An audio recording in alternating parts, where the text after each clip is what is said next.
My name is Basilios Papaioannou, and I'm actually exhibiting two works this year at Unearthed 2022. The first is Relocation down by the creek, and the second work is called Butterfly Banquet, and that is actually shown outside next to the Eden sign on Glen Cove Road. With relocation, the meaning behind that is to celebrate the Australian ibis. It's been getting a bit of a bad rap recently as it gets quite a few nicknames like the bin chook. And I actually wanted to show them in their natural environment. So that's why we chose the creek, where they are birds that actually prefer being around water. So it's actually nice to see them in this natural environment. But also, there's two of them that actually weren't happy by the creek. So they actually want to be by the bins. So we've got two by the bins next to the restaurant, and there's 15 of them down by the creek. The materials that I've used are actually found materials. I actually used the black piano keys that I found from a piano that was abandoned in Marrickville a few years ago. And also I have a source in Canberra that I found through Gumtree, and that was really helpful as well because I actually needed quite a lot of keys to actually make the body and the tails of the ibis. The wings are made out of actual coat hangers, and the beaks and some of the other main bodies and the neck are actually from bits of furniture that I found in the street as well. So again, it's just this idea of actually recycling and using and repurposing materials that are actually mass produced or that are thrown away and trying to find beauty in them and creating something as aesthetically pleasing as the ibis. The second work, it's Butterfly Banquet. I've actually created three, they're sort of like human scale butterflies.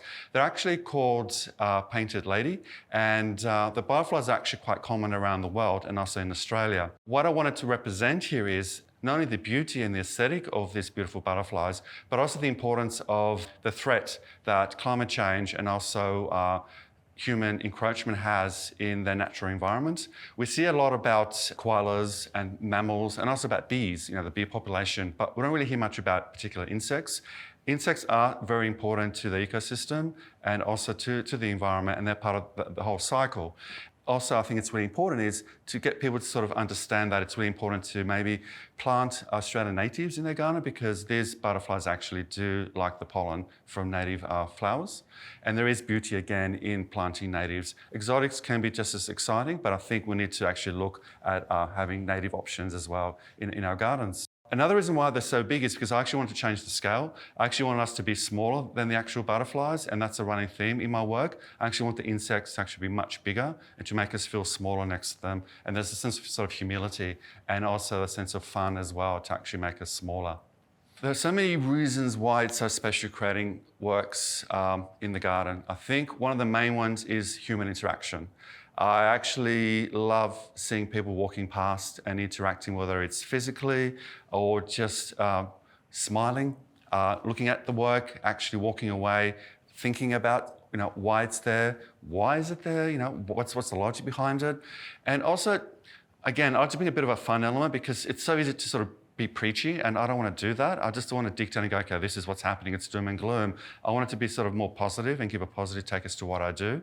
And like I said before, is just bring a positive spin to using recycled materials and bringing them together in a natural environment, have that contrast of the man-made, presenting a natural element or a natural, like a bird or an insect, but in sort of natural environment with that sort of contrast. And then also this idea of the colours as well that really stand out in the greenery, and the idea of nature sort of slowly growing around it, because nature never stops, it's always constantly growing and evolving, and having this artwork amongst it, I think that really brings it in together, and it's a really nice cohesive environment. When I actually apply and superimpose it on Photoshop, and then I show this is what I'm proposing to look like. And then I do measurements, but then when you come here, you sort of go, oh wow, it's actually maybe a little bit off, or the angles of this, or the angles of that, or the scale is different because of the way things are done, things are constructed. And that is part of the challenge, and I think that's quite rewarding because it actually makes you the work adapt to the site rather than the site adapting to the artwork. I think that's really important to be really respectful and again, finding the beauty in the site and making your artwork not only stand out, but also be part of it as well. What really drives me to make art is I've got 100 ideas in my head.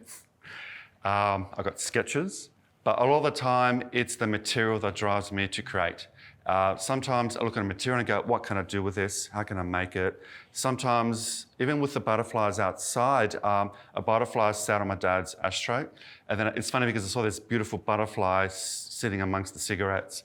And I was like, oh, there's something that's actually adapting to something that's not very attractive and pretty ugly. So how can I bring this beautiful creature and make it into such a beautiful moment and capture that? So I think just being inspired by the everyday and also being inspired by the everyday objects and just bringing them together, I think that's really important. And again, having fun. I think that's really important because if you're not having fun, then I don't think there's no point doing this, and not take it too seriously and really enjoy what you do and be really passionate about it.